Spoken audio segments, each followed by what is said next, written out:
umano may mga balita from the cabinet members magkakaroon ng revamp. Ano to? Dahil January, bagong taon, itong mga balitang ito, partner. Hindi, ano naman yan eh. That is an authority. O authority yan, no? May legal authority ang presidente to revamp anytime na he wants to revamp the cabinet.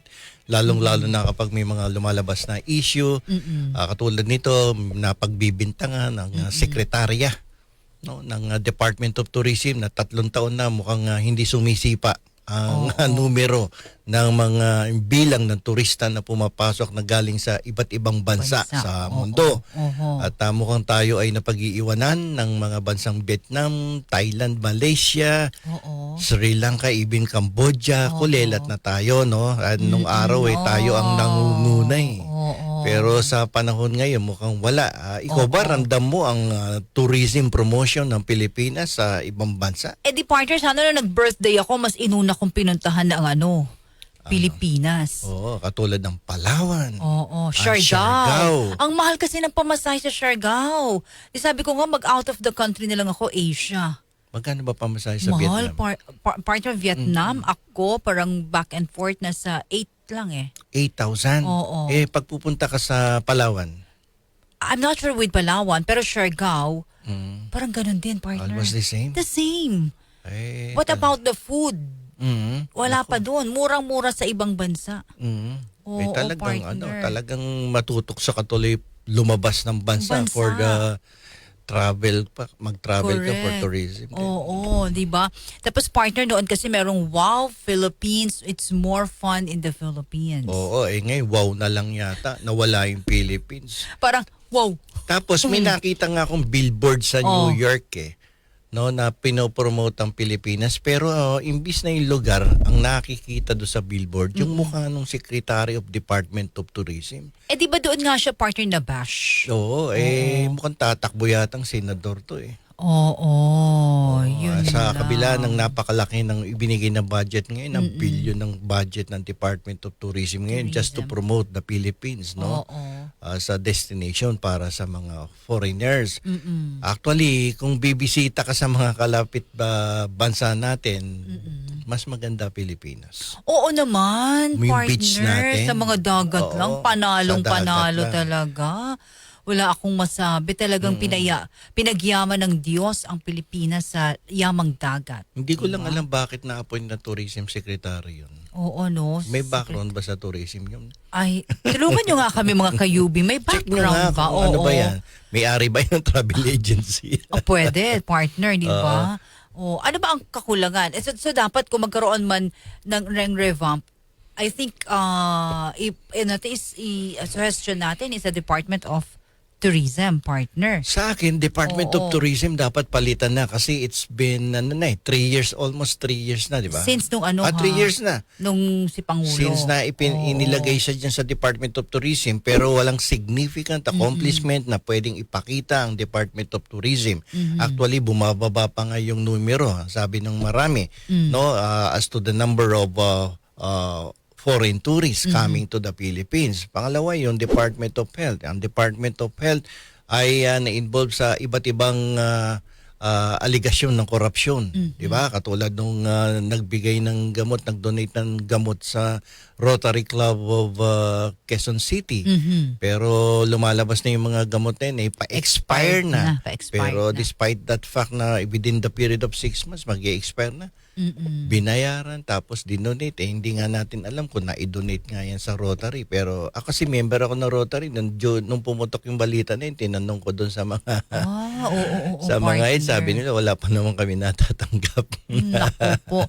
Yung mga ganyan, yung mga ganyang balita, no? So kapag ganyan nagkakaroon ng medyo negatibong imahe ang departamento tapos hindi mo naman nasasagot ng tama, yun lang hinala, sapat na yan para ikaw kung may delikadesa, magbitiw ka na sa tungkulin mo. Parang you have to ask, meron ba akong kontribusyon? Diba? Tanungin mo yung sarili mo, pumarap ka sa salamin. Sabihin mo, ako ba isang epektibong Secretary of Department of Tourism? Dumami ba ang turistang pumupunta sa aming bansa? Paano ko nabasag yung salamin? Ayun, dapat ka na mag-resign. Sign na yun, partner. Sign na yon para premonition mo na naku, wag ko na intayin na sipakin ako ng Pangulo.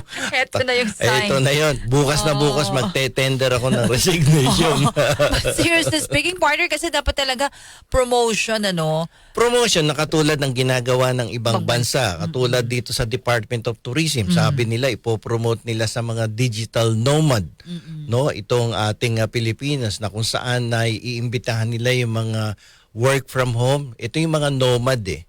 Yung digital nomad, ito yung mga taong can work anywhere, no? Kahit sa coffee shop, pero sumusweldo sila ng mahigit 100,000. At ang employer nila ay located outside of the country. Yan yung mga nomad. No, kumbaga sa yan yung mga palaboy-laboy na pero malalaki ang kita. Uupo sa Starbucks, uupo sa public park, Tapos? magtatrabaho sa internet yan, sa laptop nila, sa cellphone at may kinakausap ng mga kliyente at ang kanilang kinikita ay nanggagaling sa mga sa mga foreign employers. No? Pero partner, Pero walang fixed na place yan. Pakalat-kalat lang yan. pakalat-kalat. Promotion, no? Yun yung mga nasa coffee shop, Yung online nomad, lang. yung digital nomad, sila yung mga taong may special skills yan eh. Oo. Sa technology. Technology. Sa using nagtatrabaho yan using the internet. So they are actually working from home, working from public parks, working from the coffee shop. So sabi ng tourism, ipopromote daw nila yan. Na para yung mga foreigner na digital nomad ay magpuntahan dito. At iniengganyo nila yan at bibigyan nila ng mga tax incentives. Maganda yon. Kaya nga lamang, pag pumunta yan dito sa Pilipinas, dapat siguraduhin din ng Tourism Department na malalakas yung mga internet dito sa Pilipinas kasi ang promotion niyan papupuntahin nila yung mga digital nomad like for instance Siargao, Pagudpud, Baguio, Coron, Palawan, Coron, Zamboanga City. Yes.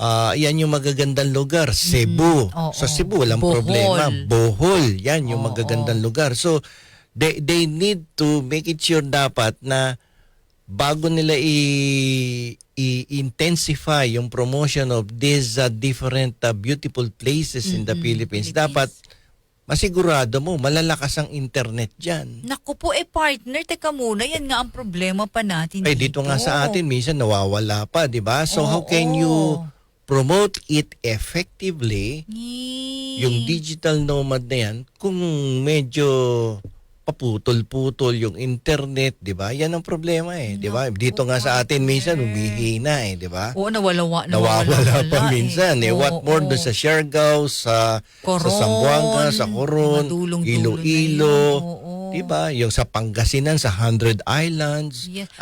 Pero alam mo, partner, sinasabi mo na yan, mga kayubi, yan talaga ang innovation ng promotion of tourism. Kasi pag may mga digital nomad, isa pa lang yan, digital nomad dito mo gagastusin yung kinikita nila coming from their foreign employers, dollar yan. So yung foreign reserves natin, makakatulong yan. Diba? Like for instance, 2 or 3 years ago, I was invited by the Tourism Board of the Northern Territory. Wow. No, diyan sa Darwin City sa Australia. So kami in-invite coming from sa Pilipinas, ako yung pumunta doon. May mga taga Nepal, may mga taga Cambodia, may taga Vietnam. Promote ng Northern Territory Tourism Board yung kanilang probinsya. Provincia na partner. Northern Territory province yan para ma-promote yung education tourism doon. Education tourism. So lahat ng school doon na nag-i-invite ng mga foreign students, nagsama-sama, nag-pool sila ng pondo with the assistance of the Department of Tourism. Nag-subsidize sila doon. Sinagot lahat yung expenses namin. Sa Spain din, ganun. May digital nomad sila dyan, but the incentives are so great that the Filipino young digital nomad talagang may encourage to go to Spain.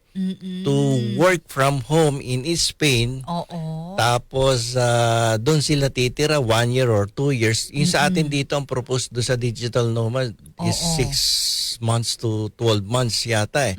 Pero sa Spain, you can stay there as long as you want. And then after staying there for 2 consecutive years, then you may apply for citizenship in Spain. Kaya nga lamang, itong mga binabanggit kong bansa, ang lalakas ng internet dito. Oh. So, ang obligasyon ngayon ng ating tourism dito, kung ipopromote niyan, dapat siguraduhin nyo malakas ang internet doon sa mga lugar na ipopromote ninyo yan.